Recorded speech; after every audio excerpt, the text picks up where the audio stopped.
Before we begin, I noticed that there are people listed on this Zoom meeting as panelists and some as attendees. And I just want to make sure that we've got all of our city council people and county commissioners as the panelists. And so they are able, voting or non-voting, they should all be here. And so I just want to make sure that we've got, if you're an attendee and not, or if you're a panelist and not listed here, if you could just contact so we can get you moved over. Before we begin, due to some recent communications and emails between the members of JEDO, I've asked Jim Crowell, our county councilor, to give us just kind of a brief update on COMA and CORA so that we're, again, all aware of the rules and regulations as members of governing bodies. Jim? Good evening, Jim Crowell, Shawnee County Councilor. Thank you, Mr. Chair. Mr. Chair asked me to just kind of reiterate what he just said, and that is we are a public body. We are bound by the Kansas Open Meetings Act and the Kansas Open Records Act, particularly important when there's a large body like this and when we're setting up special meetings. It makes the process a little bit different than normal. But if we do have email communications going out between board members, the Kansas Attorney General has issued previous opinions where they indicate that those types of email communications, once they become interactive, and if they are discussing items that are before the board or likely to come before the board, they can be deemed to be an interactive communication outside of the open public meeting in violation of the Kansas Open Meetings Act. I didn't see a number that causes me concern for tonight.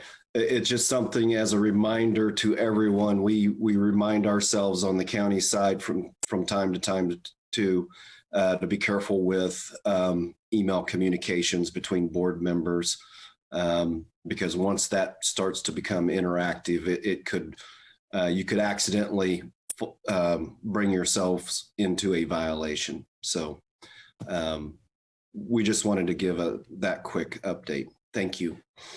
Thank you, Jim. And as I said, just as an FYI, so if we do have emails, just don't respond all to them, because otherwise it does become a open meeting and we are subject to Kansas rules.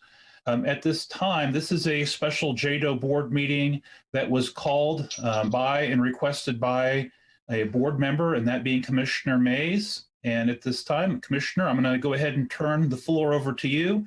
This is your requested meeting. All right. Thank you, Mr. Chairman. Thank you, everybody, for attending this special meeting. The reason that I had initially requested that we have this meeting is because, as many of you are aware, there are quite a few small businesses in our community that are struggling right now as a result of COVID-19. And at the time that I had requested this meeting, there was no,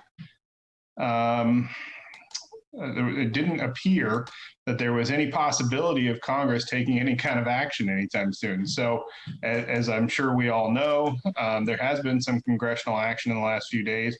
I think that the bill itself is several thousand pages long. And so it's probably going to take a little while to figure out exactly what it all entails. But I think that it's important for us to see if there's any way that we can help some of these small businesses. Last time, in the last federal package that was passed several months ago, some businesses received help, others fell through the cracks. And I think that there are certain industries that are affected much more than others. And I think that it would be a good gesture on our part to come up with a way that we can provide some additional assistance to some of those businesses. And I think through our economic development arm of our local government is the appropriate avenue to do that. I've had a few questions. In regards to some of the questions that I've received have been, there are no details. And that is true. There are not a lot of details. I have an idea of what I would like to see, but I don't have any kind of a final plan to present to you tonight. I was hoping that perhaps we could have some discussion and come up with, you know, a kind of a big picture of what this board would like to see, and if they would like to see anything at all. I initially had thrown out some numbers that, you know, maybe we could authorize up to $1 million that we could earmark, and then, you know, see where the need is at and provide maybe grants up to $10,000 for some of these businesses. Because I know that if you're a small business right now or an entertainment venue, you're probably struggling quite a bit. And so anyways, that's kind of where I'm coming from, and I'd hope to at least have some conversation around this today and see what we can come up with. Thank you, Commissioner Mays. And in preparation for tonight's meeting, I've had several meetings with Molly Howie with the Greater Topeka Partnership. I see that Molly is present tonight. And I had asked if Molly could maybe kind of put together a brief presentation on what programs have been initiated on a federal, state, and local level. And so we can kind of see how those programs have affected different businesses within our community and what has been impacted and what hasn't. That doesn't include last night's approved measure. But Molly, are you present, and do you have a kind of a presentation you might be able to share with us? Yeah, I'm here, and I will go ahead and share my screen if I'm able. And I did provide this last night in hopes that you all would be able to review it a little bit ahead of time. But Curtis Sneeden on our team has been very helpful in this and actually did add in some of the changes from the feds last night. So there is some new info in there for us to be able to review. Let me share my screen here.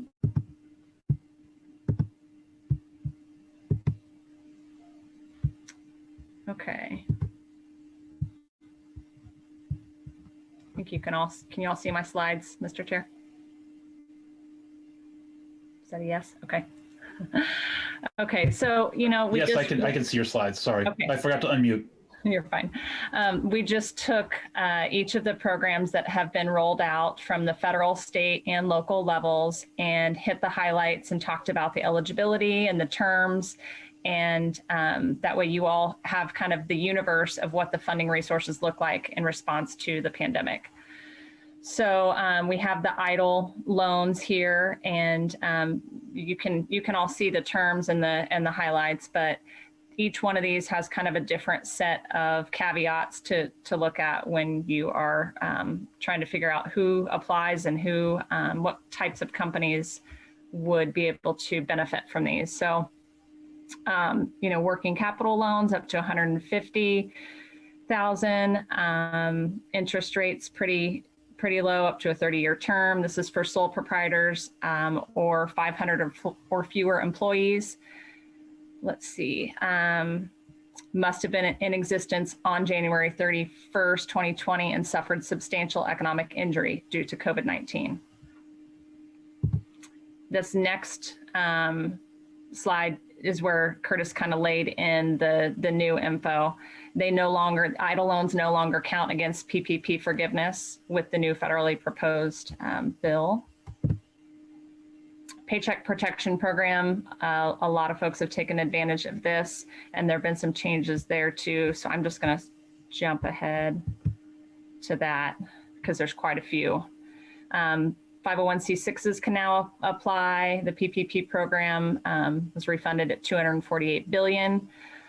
Loan proceeds can now be used for additional types of operational expenses beyond payroll, provided at least 60% of the loan must still be spent on payroll in order to get forgiveness. Max loan is $2 million.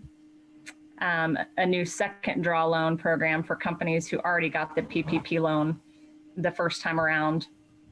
And that for tax treatment of expenses, forgiven portion of PPP loans won't be taxed as income, and companies will be able to deduct the expenses they paid with the PPP proceeds.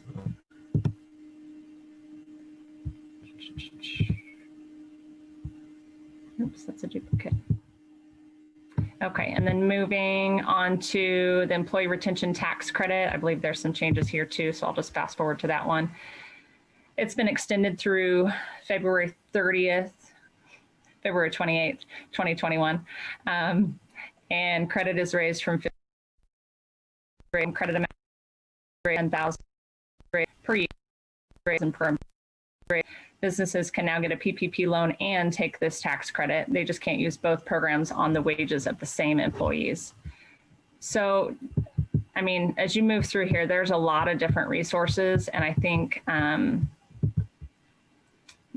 Commissioner Mays hit on something about there are some gaps there within the resources. And so it's going to take a while for us to digest what is the new program, like Commissioner Mays mentioned, and just to really find out what our local gaps are. And so that's where, we'd like to be helpful. We don't have a survey of our small businesses that says, X is what they need, and this would be the perfect solution to fit their gap.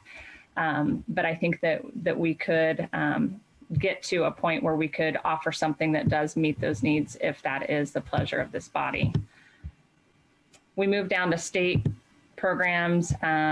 You all are very familiar with the CARES Act program and the Sparks funds that the county has been integrally involved with. PPE procurement grants, those applications are closed. Applications are closed for the small business working capital grants. And there's a variety of other grants that have been laid out also, but then with the new COVID relief bill, the deadline for expenditures of CARES Act funds is to be extended through the end of next year. Let's see, business continuity program, that's something that our team has been helping to administer with the county. And there's $5,297 remaining in that program.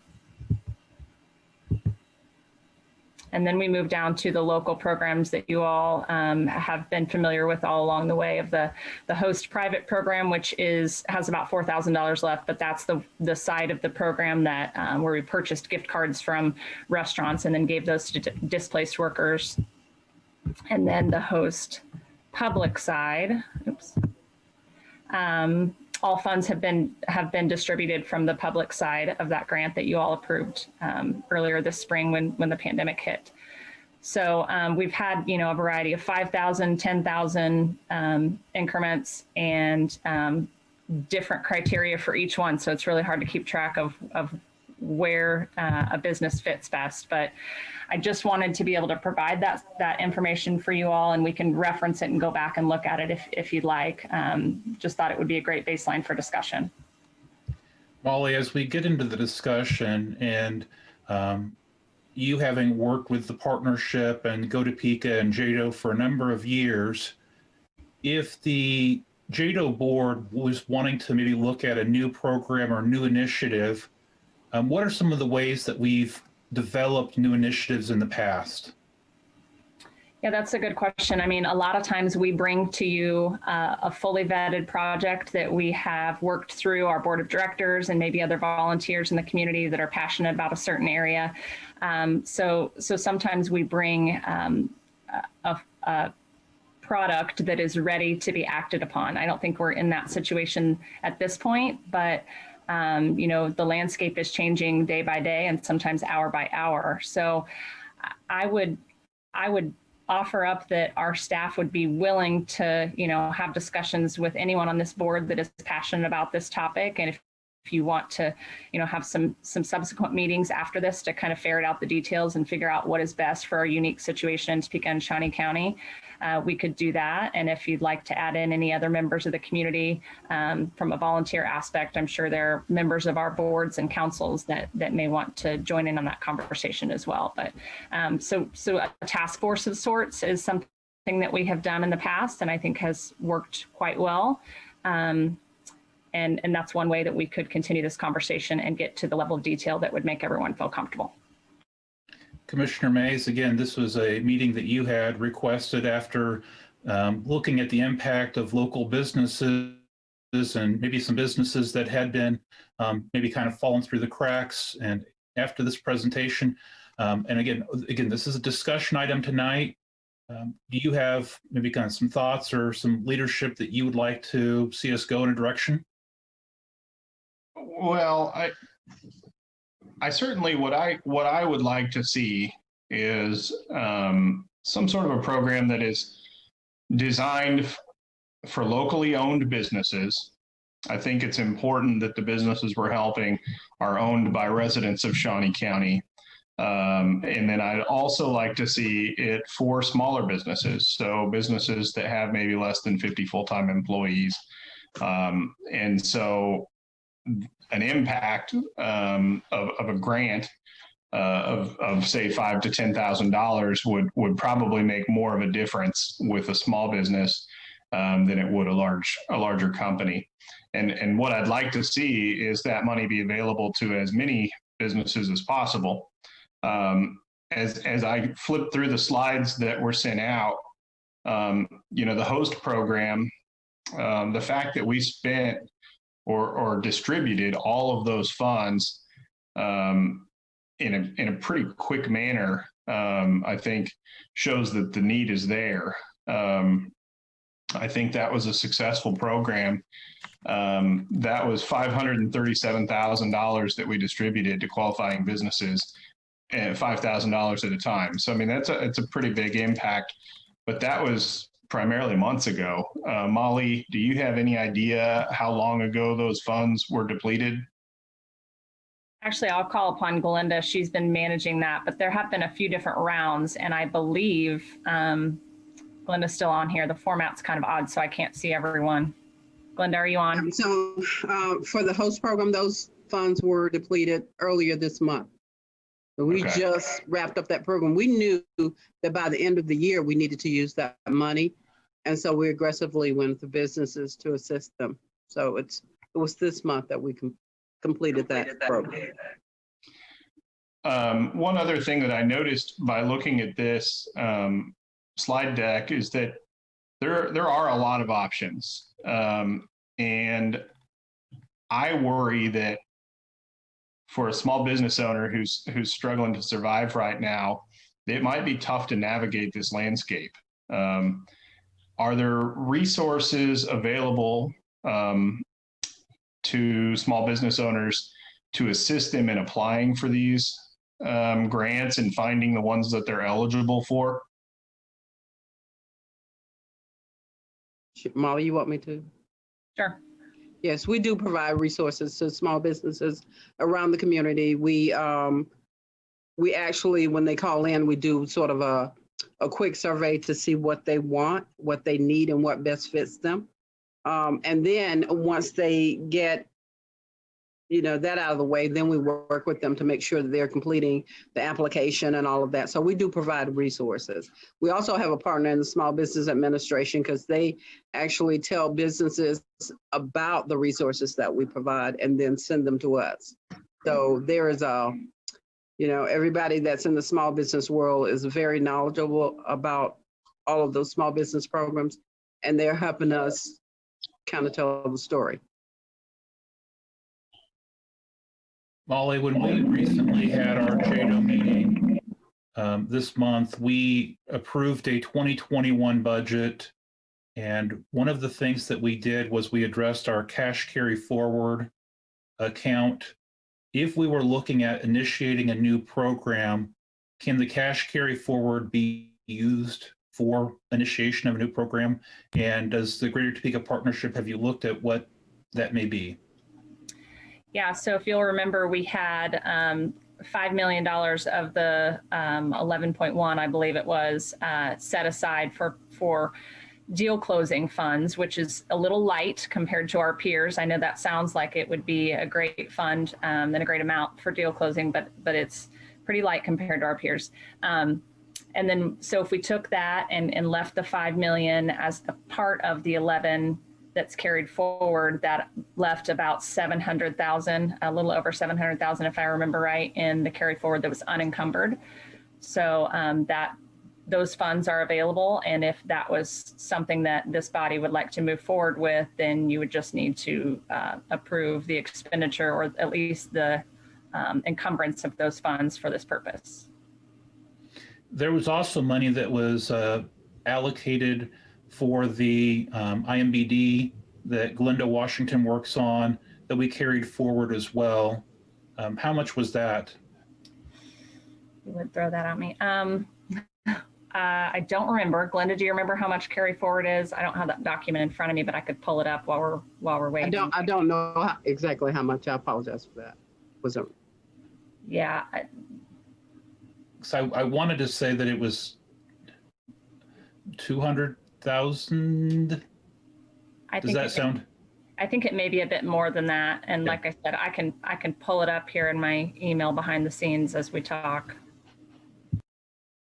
While you're doing that, I know that Councilmember Lesser, you had contacted me earlier, or I guess late last week, with some thoughts or questions about starting in a new program. Having seen the slides and the presentation and the comments by Commissioner Mays and the Greater Topeka Partnership, do you want to add some input for this discussion? Sure, I'm happy to, Mr. Chair. Molly and Curtis, thank you for the handout as always. That was very well done and very helpful. You know, I'll give you kind of my thoughts from 10,000 feet, which is where I kind of think that we're at still right now. And, you know, first off, I wholeheartedly, you know, want to do what we can do to support, you know, small businesses in Topeka. So I want to be clear that I'm 100% behind that. You know, that being said, I think we still are a little bit at 10,000 feet as far as I do want to, if we do move forward, I would want to not do that until we actually have a concrete plan laid out of how, who's eligible, how the people are vetted, what industries do we want to target, and while at the same time, the second stimulus fund that was just approved is actually about 5,600 pages. So I don't read real quick. I usually fall asleep after 40 pages, so I have not got through that document yet. But in all seriousness, I think we need to understand a little bit everything that's in it. You know, one thing in going through it that I was supportive and wanted to make sure that we were able to help were live venues and theaters such as, you know, Civic Theater, TPAC, those type of things. There is some funding that's included in the new stimulus. But at the same time, what I don't want to do, as you and I spoke, Mr. Chair, a little bit, is I don't want to give money and have funds to entities that don't necessarily really need it. You know, the PPP program, for instance, has done a lot of good nationally, but it's also been a nice influx of cash for a lot of companies that don't necessarily need it, to be quite honest with you. And that being the case, I understand them taking advantage of it because I think we're all going to have to pay for it in some way in the future. But I don't think that's what the purpose necessarily of it was. So, well, I definitely, you know, support Councilman Mays's agenda in having this meeting and moving forward. my only thought would be, before I would support anything, is I want to know what the plan is. I want to have something laid out. I want to make sure that we're getting the money to the right individuals, and we're not putting Band-Aids on a problem. $10,000 may not be enough for some businesses. We may have to look at additional funds. And while this isn't popular, I'll say it. I don't want to give funds to sinking ships. I mean, I hate to say that, but the purpose of this is funding companies that have the ability to keep them to have their workers employed, so we can keep those institutions in our community for quality of life and so on and so forth. And I think, unfortunately, we have to be realistic about where those funds go and what companies have the opportunity to survive out of this. And that's pretty much it. Thank you very much, Councilmember Lester. Molly, do you have had a chance to look at the numbers? Yes, I did. So the number for the EMBD carry forward is $789,000. Now I know that Glenda's in discussions with how to best use that funding for some special projects that she's been talking about bringing back to you all later on. But for right now, 789 is what's left in there.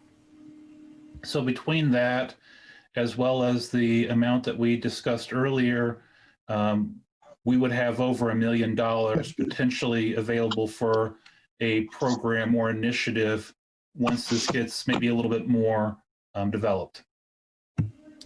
That's correct. By rough math in my head, I think we're at, about $1.5 million of unencumbered when you put the two together. Okay. Councilwoman Hiller, I'm going to I know that you also kind of weighed in with some questions and some thoughts, and I'm going to call on you just to, again, this is a discussion item tonight on where you see us moving forward for economic recovery and assistance to local businesses, and where you would like to see us move and how you'd like to see us move with this program or a program. Thank you, Commissioner. Really helpful. And I hope that whatever we do going forward, we all have access to at least a Cliff's Notes of what's out there. This is the first time I've had something like this. And so to help the businesses in my district or the people that I run into, knowing that Glenda's staff can help with anything, just to clarify that. And then, and so on, will be helpful moving forward. I have some questions about the report here in that we have some really great numbers on some of the programs in terms of what has actually been dispersed in Shawnee County, but on some of them we don't. And in moving forward, we might want to be familiar with that. And I say that in particular because an unanswered question that I had, and thank you again, Commissioner Cook, was exactly what we did eventually to put out information about where help could be, not only what the programs were, but who could help businesses. And with that, before we go forward, then to have a pretty good idea of how many of our businesses have needs and have not been reached yet versus those that have already gotten assistance. So I just am not sure what our gap is. Councilman Duncan, we prioritize minority businesses in some of the programs that we had already. They were prioritized when the first dollars went out. So for instance, in looking at a new program, aside from the overall need, looking at how our minority businesses are doing and whether they've all been reached or whether there's people that have been around for a long time maybe that didn't step up right away and perhaps missed the information, so that we can figure out just who needs it and how much we might need to provide. Also, I did not see City Manager Trout on this call. Is he on? He advised me yesterday that they'd already heard that there was going to be we either already had been awarded additional CDBG money, or they knew it was coming, to the tune of maybe $500,000 that would come through the city's pipeline that we've had before. So certainly getting up to date on all those programs that are coming through will help. That's all for now. Just a lot of information, as the others have said, will be helpful. Again, turning this back to you, Commissioner Mays, would you like us to continue a conversation tonight with our members? Are you thinking that with the recent passage of the federal stimulus package, we should be looking at formation of a task force to look to see where the gaps may be and what resources we may be able to draw from for a program? Turning it back to you to look at you. Yeah, I think that the devil's in the details, right? That's what we always say. And I think that a task force is probably going to be the best course of action tonight. I don't think that, just saying we're going to spend $1 million is the great idea right now. It's the fact that we need to make an effort to try and do something, whatever we can, and also make sure that it makes a big difference for the target demographic. So I think that the appropriate course of action today would be to form some sort of a task force. I don't know what would be the best timeline for that in terms of reporting back. I also don't know if the end of the year coming up in a little over a week is going to make a difference in terms of the budget for JEDO. If we need to do something now or wait until after the first of the year. I know that makes a difference, certainly with who's operating JEDO. Right now it's the county, and as of January 1st, it's the city. So administratively, does that cause complications? I think there's, like I said, there's a lot of questions that need to be answered in terms of the federal package. So I mean, that would be my recommendation, is that we form some sort of a task force today, maybe 3 members. I don't know that they all have to be voting members. And so put some sort of a package together based on that.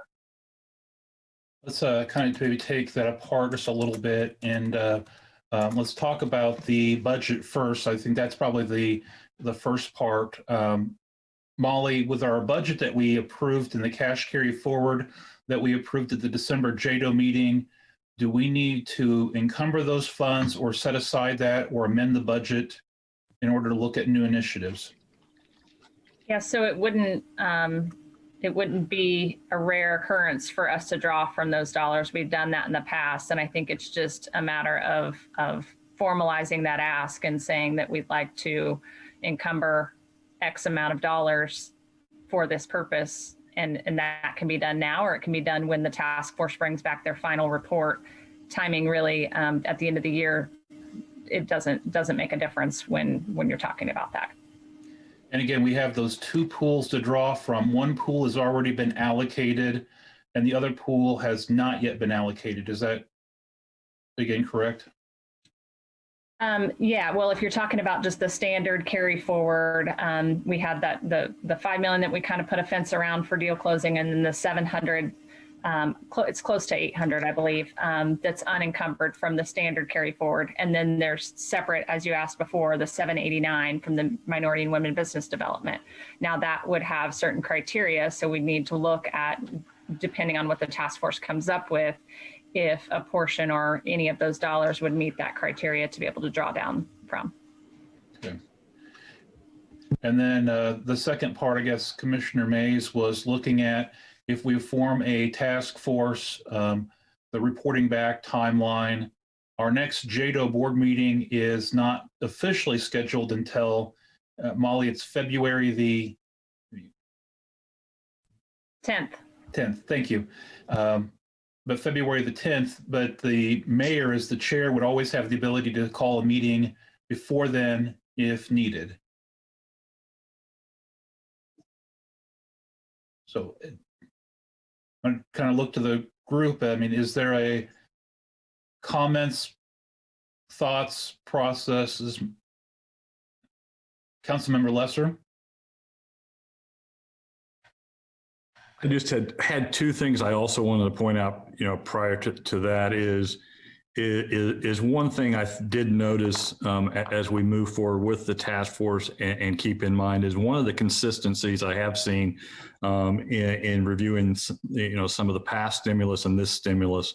One of the things that made it difficult were businesses that 60% for forgiveness, 60% of it must be in payroll. And that is another thing that appears to me has carried over from this second stimulus, which certainly makes it difficult. Put some of the limelight, some of our restaurants, some of those that are at half capacity with staffing and stuff like that, that makes it difficult. So I think those are the type of things that I'm interested in deep diving into. The second piece is one thing I would like to ask, and I'd like to see what my colleagues feel about this as well, is as I had mentioned earlier, this handout with the different programs that Molly and Curtis put together was very well done. And as always, that you guys do a great job. One thing I would like to incorporate into what we're doing here is a couple of workshops that the GTP can put on in regards to having, with COVID, I would say even virtually would be able to reach more people.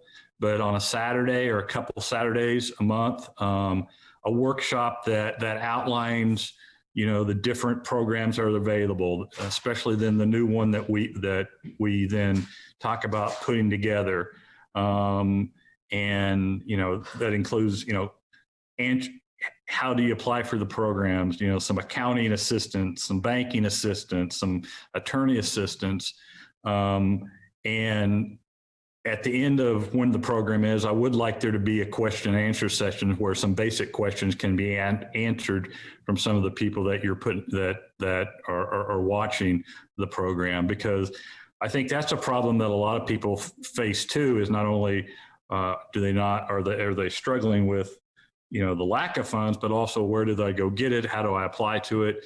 I remember when I did it with my company too, did I need an accountant? Did I not need an accountant? All those different things. And then some of those things also cost money to do. And so if you could just be given some thought of a couple programs like that, then we could even rebroadcast, and make sure that, we put it out there as much. I think that might be helpful in helping our businesses as well. Thank you. I note that, yes, Commissioner Mays. So what he's referring to there, it sounds a little bit like what Glenda had sort of done on that CARES Act grants. There was a component of that where there was a business continuity plan that was put together. And so I don't know exactly how those were administered, but I know that there was a component of, you had mentioned earlier, don't want to throw money at a sinking ship, but I think was what you'd said, something like that. But that was, I believe, the intent of that program was to make sure that when we give money to those businesses, that they can be successful with the money that's given to them. So Glenda, could you speak to that? Yeah, so we do it often. When the first CARES Act money came out, we educated people around that. We educated them around this business continuity. We educated them around all of these programs that we have. So we consistently do exactly what you said, Councilman. And we want to continue to do that. That is no problem putting that together. We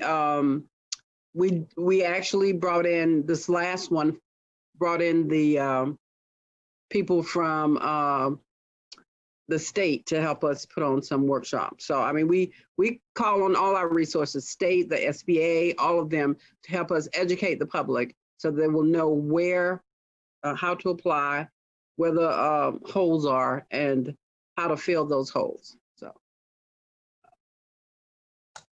I know I popped off. We continue to do that, and we have no problem with conducting the training that you just said. Thank you.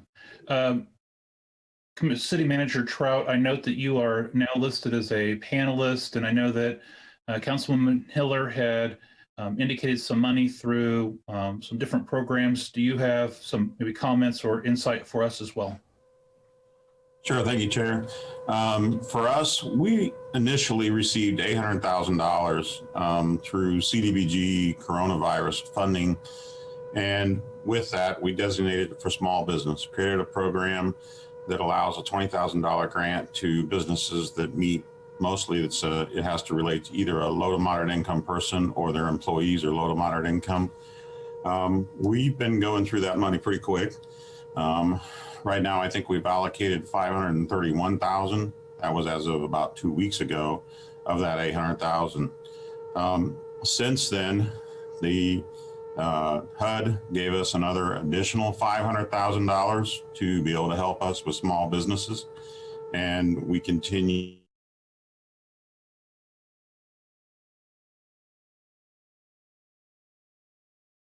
$500,000, and that really for us, given how the money went the first time, is what we believe we're able to best impact the community. There are very limited ways that we can use that CDBG money, and so this is one of the ones that seems to be working. So that's what we're looking at doing, is putting the additional $500,000 towards that program. That still needs to come back, as I stated, for approval of the governing body. But that is the only. Sorry, I was going to say that is the only thing that we're doing as a city right now towards business assistance. Are there any questions for the city manager? Councilwoman Ortiz. Thank you, Mr. Chair. City manager, those will have federal regulations on them, right? And what I'm talking about is, I'm glad to hear that we're having this conversation. I have a small business owner in my district who is a pawn shop owner, and because he sells ammunition, he cannot apply for any of this. So this would have that type of regulation on it as well, right? I'm not 100% sure if that would apply here, but I can ask Corey. She's read through the guidelines related to who can be funded. That's not available on anything that I have. So I don't want to say, yes, that's true, until I would have someone review the instructions, or even send the question to HUD and ask HUD if that's an unacceptable expenditure. Well, the first round of monies that we received, he filled that application out and it came back real quick that he didn't qualify. Okay. So that's what I'm saying. That was the first set of money. So this $500,000, I'm assuming, would have the same regulation. Yes. That is okay. True. So again, here's a gentleman that's been in business ever since I was a little kid, and I don't want to say how old I am, but he's just sick to death because what he does is he lends out money, and he does sell guns and ammunition, and everything was fine until about October, because that's when people were kind of buying from them, but then they got that stimulus money and it just kind of trickled out. And usually, and now it's just really, really terrible. He was so happy. I'm hoping he got the host money, but he was so happy if he could get that, because this guy's about ready to go under. And I've been throwing him all that I can, but he doesn't qualify for that because of those reasons. And I'll be happy to send anybody his explanation from us that would like to have that. So I'm very happy to hear this because there are some people that fall through the cracks, and I hope that we look at this so that we're able to help them. Thank you, Mr. Chair. Thank you. Any other questions for the city manager? Okay. Seeing none, thank you, city manager, for Welcome. adding that input and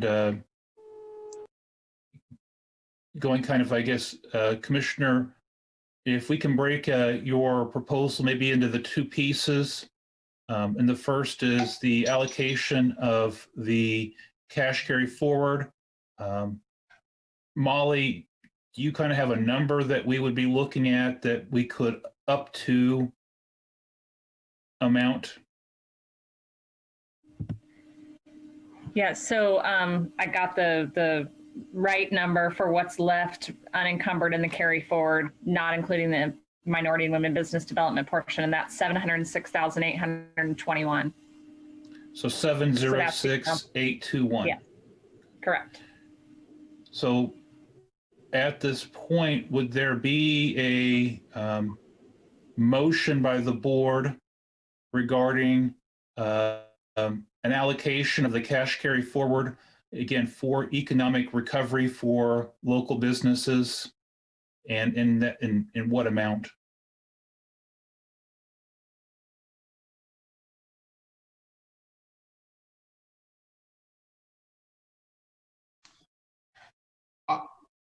I guess I'm not really sure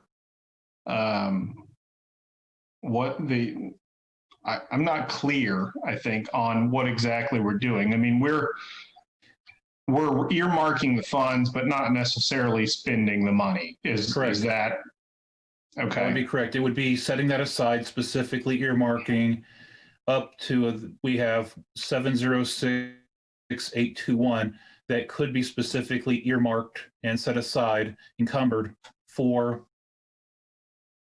a purpose. A purpose could be economic recovery, or we could choose to not allocate it.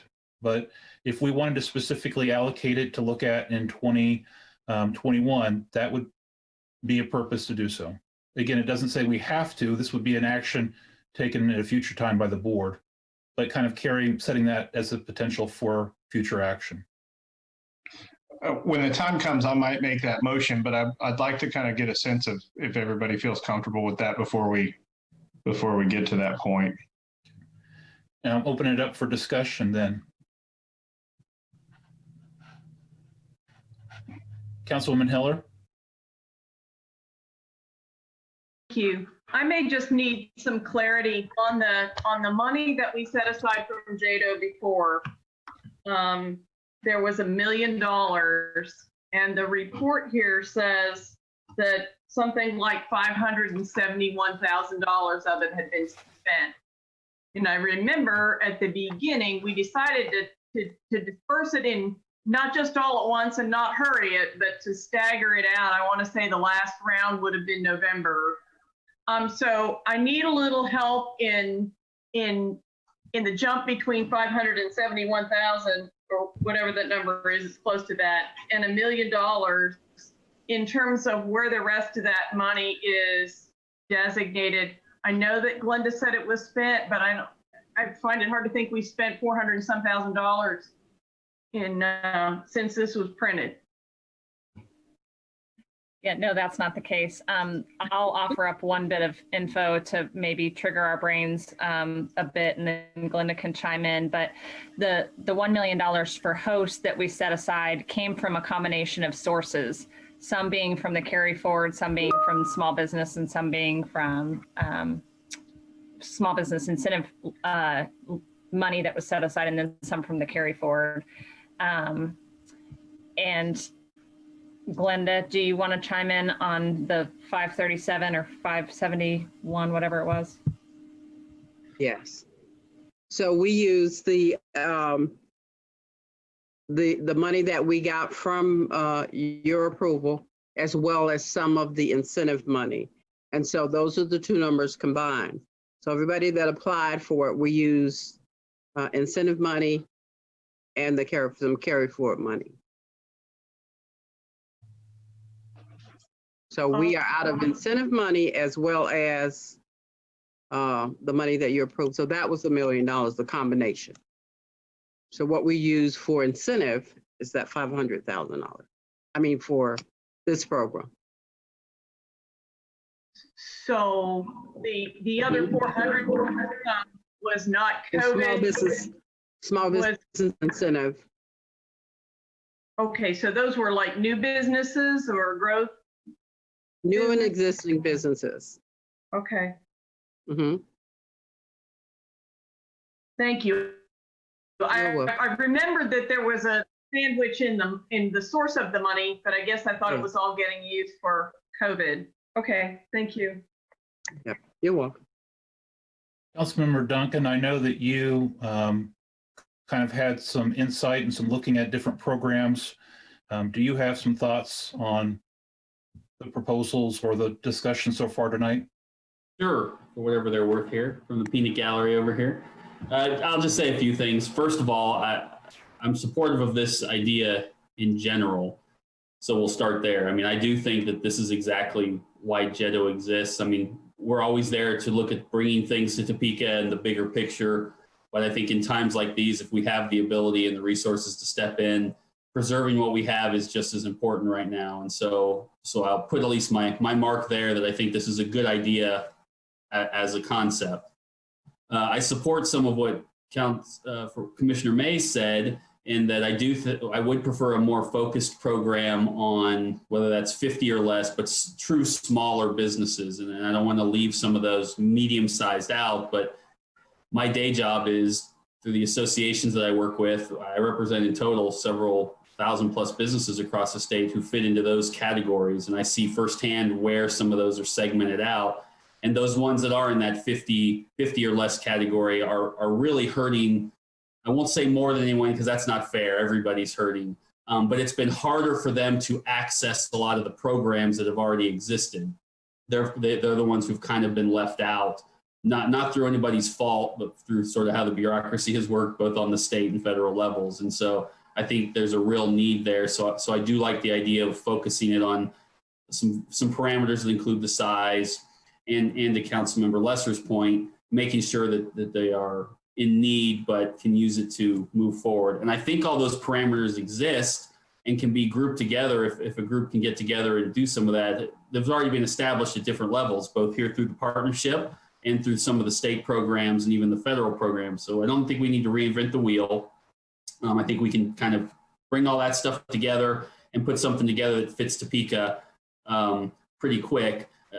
To two other points I made, I think earlier today was, I think once you have those parameters, I'm supportive. And then I will say, I did make a point earlier, I would like us to take a percentage of that and not prioritize minority-owned businesses, that's different, but dedicate some of it to those businesses because they have also been left out of some of these programs. So whether that's 10% that we can say specifically to reach out to those businesses, I would like to see that as part of this program. So I think it's doable. I support it. I'm willing to help however I am called upon to do what I can to make it move forward. Thank you. Commissioner Rippon, I know that you have talked at different times about the impact of economic recovery and how the county or the state or the federal might have economic recovery for our local businesses. Do you have some input? You know, I just like to help the guys out that through some of the restrictions have suffered the worst. I think your bars, restaurants, theaters, they're the ones that are really hurting, and they hire a lot of people in this community, and it's an area that I would like to see some focus. To answer Commissioner May's kind of inquiry, I would be in favor of allocating the $706,000 for the earmark it for small business, little recovery there. But yeah, that's kind of my take on it. Yeah, I guess that's it. Thank you, Commissioner Rippon. Yep. Councilmember Dobler, I don't know if I see that you're here, if you're able to maybe kind of give some input or insight as to where you may position?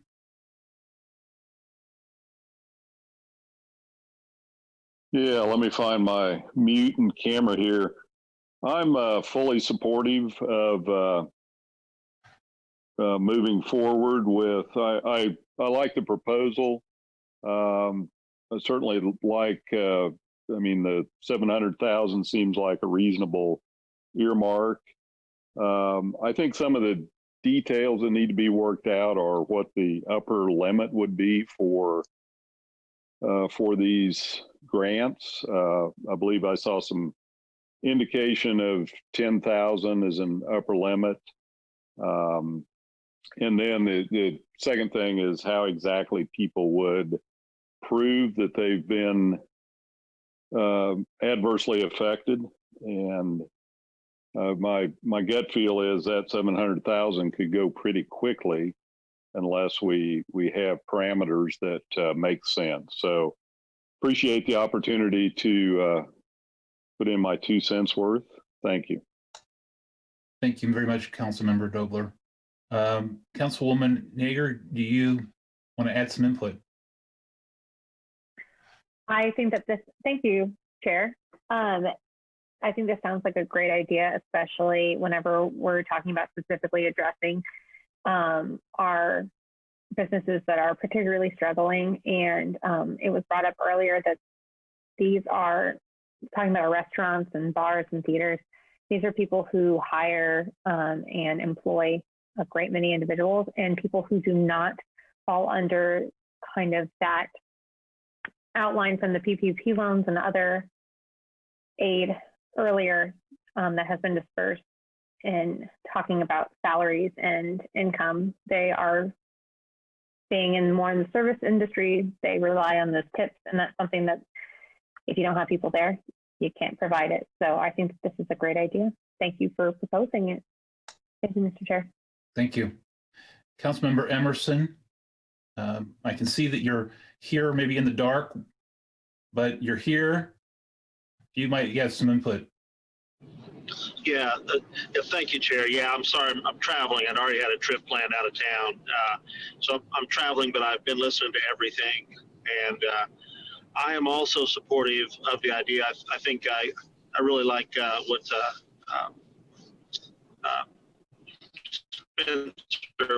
Councilman Duncan said, that, oftentimes maybe the purpose of JEDO, whereas we like to expand our community and bring new businesses here, at times like this, maybe being able to help existing businesses stay here is just as important as growing. So I am fully supportive, and like Councilman Dobler said, I think the 700,000 carryover, I would be supportive of earmarking that. Again, as Commissioner Mays said, the devil's in the details, so obviously a lot needs to be worked out, but I am definitely supportive. Thank you. I don't know, Mr. Pavarnik, if you're able to have any input or log on. I see that you're here now, but if you are here and present, if you have any thoughts or concerns about us utilizing the $700,000 of cash carry forward for economic recovery of some kind towards small businesses.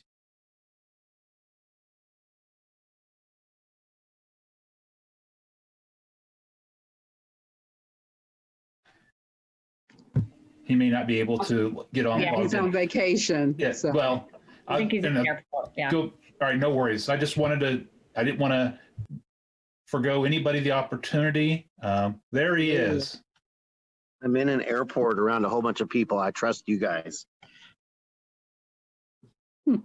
Okay. Well, that may be the most dangerous words uttered tonight. So, with that being said, Commissioner Mays, I'm going to come back around to you. We've had input from all of the members tonight, and kind of some discussion about different thoughts. Yeah, so I think that I'd like to make a motion that we earmark $700,000 for this program. I know that the exact amount was $706,821, but I'd like to keep it simple if we can. So a cool 700,000 would be, I think, a good number. And then I don't know if it's all right with everyone else. Do you want to take the task force as a separate action? Well, that was where I was going. So if you prefer, we could do it as a separate motion. Okay. So we'll start first with a motion to allocate or earmark $700,000 for economic recovery from the cash carry forward made by Commissioner Mays. Is there a second to that motion? I see a second. I'm sorry, second by Commissioner Rippon. Before we take a vote, Madam Clerk, I do want to note that the mayor was not able to be here tonight, but she did make by proxy her vote to Councilwoman Naeger, and that Councilmember Padilla is not able to be here tonight, but he has allocated by proxy to Councilmember Lesser his vote. So with that, Councilman Lesser. Mr. Chair, I would like just for clarification to offer a friendly amendment if Mr. Mays, if Commissioner Mays would consider it. I would like just to add to his motion that the 700, if you could reread his motion, please. I'm sorry. Madam Clerk, I don't know if you have that written down in form. The allocation of the using cash carry forward funds in the amount of 700,000. And I'd like to offer then a friendly amendment to that, Commissioner, subject to approval by the JEDO voting members to be allocated. I'd like to offer a friendly amendment to that. I'd like that language added to there that we're allocating this number subject to us coming back and approving a plan is what the intent of my motion is. I would accept that. Okay. There's been a motion and it's been accepted. So our revised motion would then be to allocate 700,000 from cash carry forward for economic recovery, subject to future approval by the JEDO board. Is that the motion in full? That is the motion, although I do think that Commissioner Rippon had seconded the motion, so it'd probably be a good idea to make sure the amendment's okay with him as well. Commissioner Rippon, do you approve of the motion's amendment? I do. Okay. So we have a motion made by Commissioner Mays and a second by Commissioner Rippon. Is there any further discussion before we take vote on this? And then, Madam Clerk, do we have any persons that are signed up to speak on public comment? Yes, there is one public comment speaker. Mr. Chair, we neglected to take a roll call at the beginning of the meeting. So perhaps after before we have public comment, maybe we go ahead and do that so we have it established for the record. And when we vote on the motion, that we do have a valid quorum available. That would be a good idea. So we will take that up, I guess, after our vote then. But if we could hear the public comment, I believe is it Lynn Boddington? Yes. So if our host is able to let Ms. Boddington in to make her comment.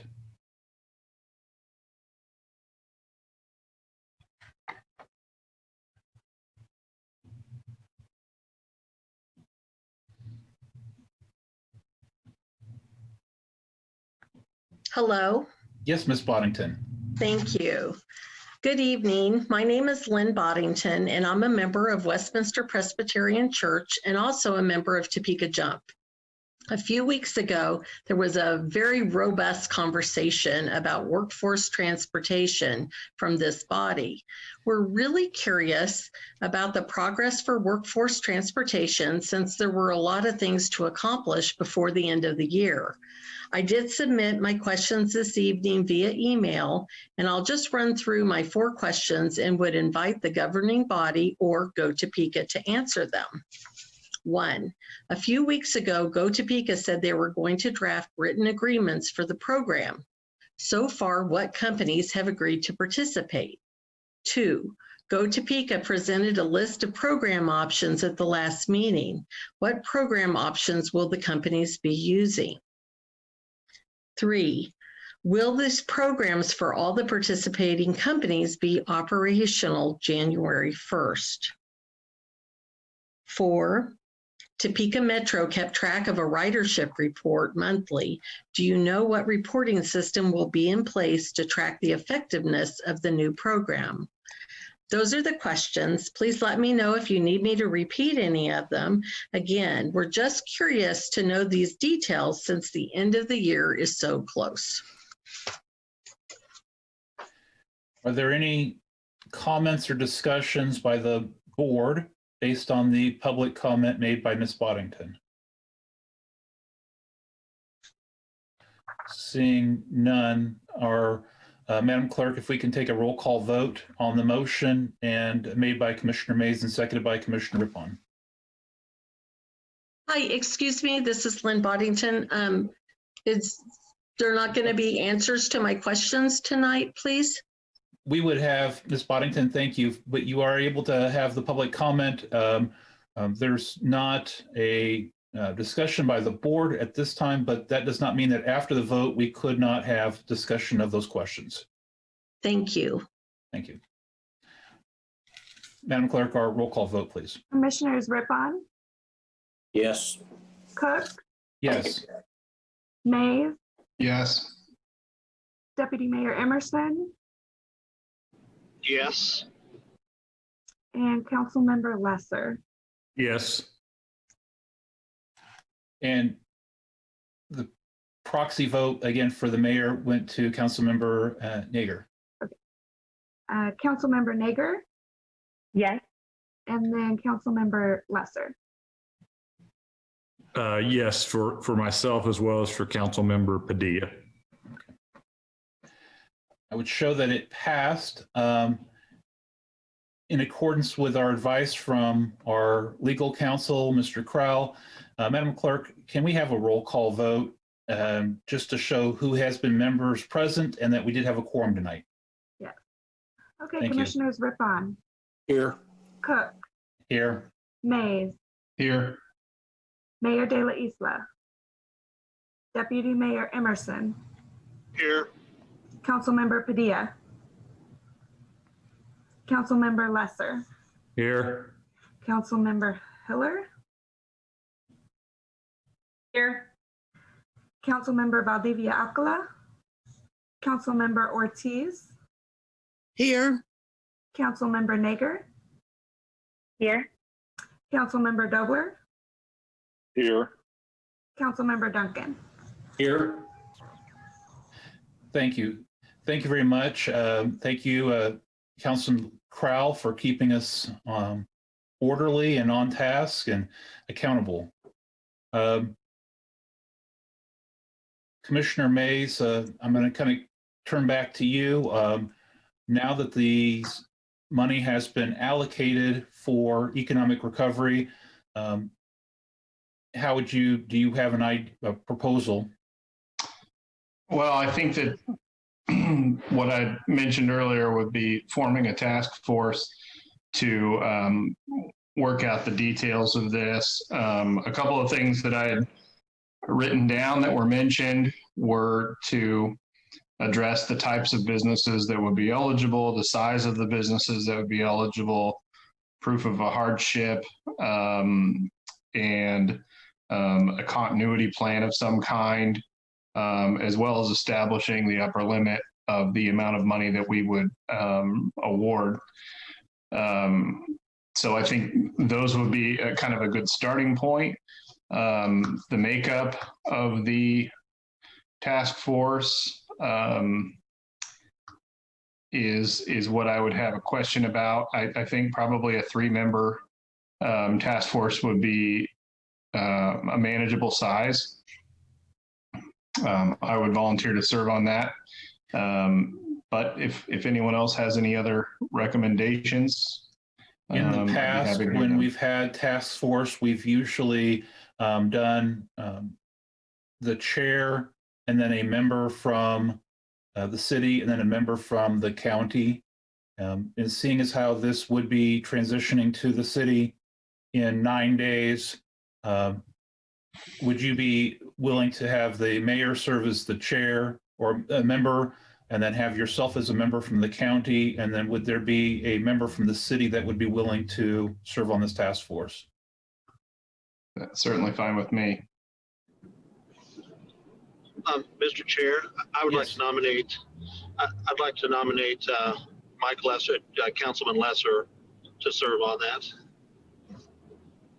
Okay. Councilmember Lesser, is this something that you would be willing to do? Well, being that my wife went into the other room, I'll accept it. And if not, then I know Tony has a room in the basement that I can always go stay in. So. Okay. Is there anybody that wants to arm wrestle Councilmember Lesser for this opportunity? All right. I think we have our task force then. So that would be my motion, is to form that task force. Okay. Are there any other additional parameters that we are looking at others than for the task force? Any other expectations for the task force other than those listed by Commissioner Mays?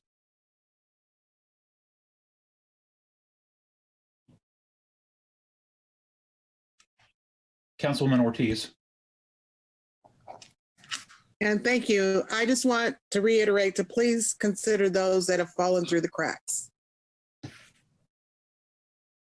Councilwoman Hiller. I would tag right on to that. I think it's important that we assess who's aware of the program and what the needs are. Because if there's a specific ones that have fallen through the cracks, that may be a place to start. And I'm thinking that all of us probably got an email that despite what was said this evening, it was from a company owner who said he sure hoped that there would be something available for companies between 50 and 100, that he had not been eligible for some things before. And maybe it was a restaurant actually, because they had so many workers. I don't remember the company. And so I hope I'm assuming, or perhaps you're assuming that the Go Topeka staff is able to help staff this, to do the research in terms of who's been reached and who fell through the cracks. Yes. Glenda or Molly, how would the Greater Topeka Partnership be able to kind of help gather the information and data for the task force to look at? Yeah, Molly, you go ahead.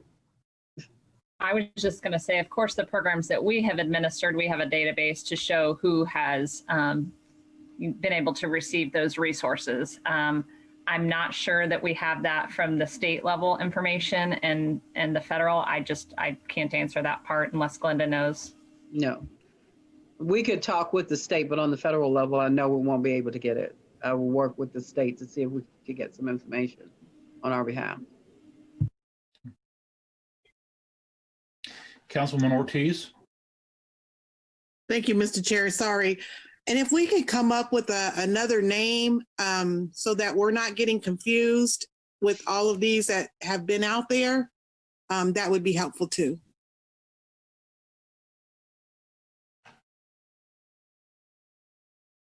Is there a suggestion for a name?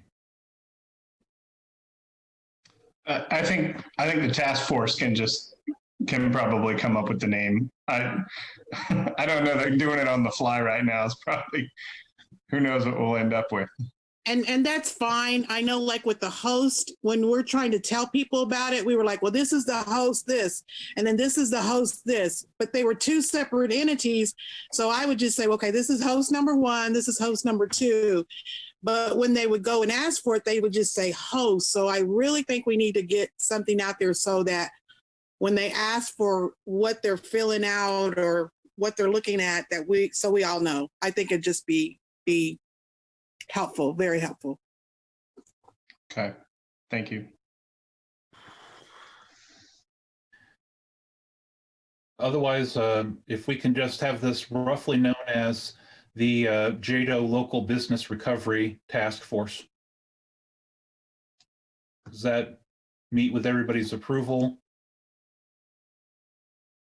Okay, I see nodding all the way around. Is there, Commissioner, is there a maze? Is there a motion that you're wanting to make now for this task force? That was my motion. Okay. Is there a second then for Commissioner Mays's motion? Second by Councilmember Lesser. Is there any further discussion? Okay.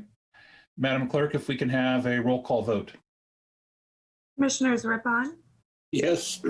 Cook, Yes. Mays, Yes. Deputy Mayor Emerson, Yes. Council Members Lesser, Yes. Nager, Yes. Lesser. Yes. Show that it passes. And then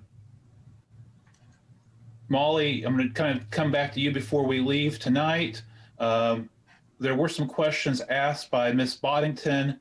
Do you have again, it's not on our agenda for tonight for economic recovery, but do you have maybe kind of some input as to our action taken on the transportation initiative? Yeah, so I did submit a weekly report last week and plan to submit another one tomorrow, but an update and just kind of a sneak peek at that is we do have 3 agreements being reviewed by companies for continuing some sort of a transportation program. There's also been one company that has formally said they are not going to continue any sort of a transportation program.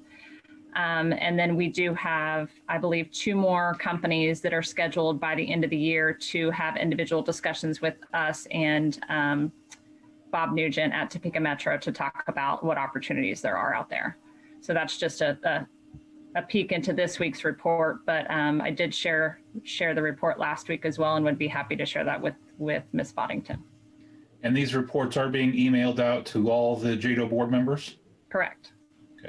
So if you have not gotten a report, check your email. And if you still don't have it, get with Molly.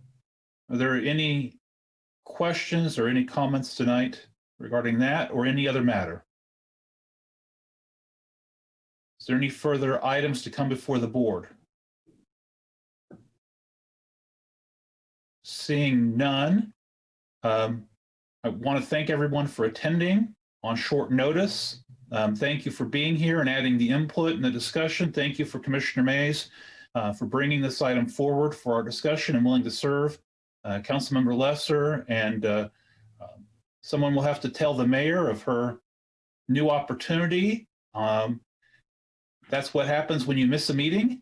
And thank you all for being here. Have a happy holidays. Be safe. And Merry Christmas to all, and we are adjourned for JEDO for 2020. Merry Christmas. Merry Christmas. Merry Christmas.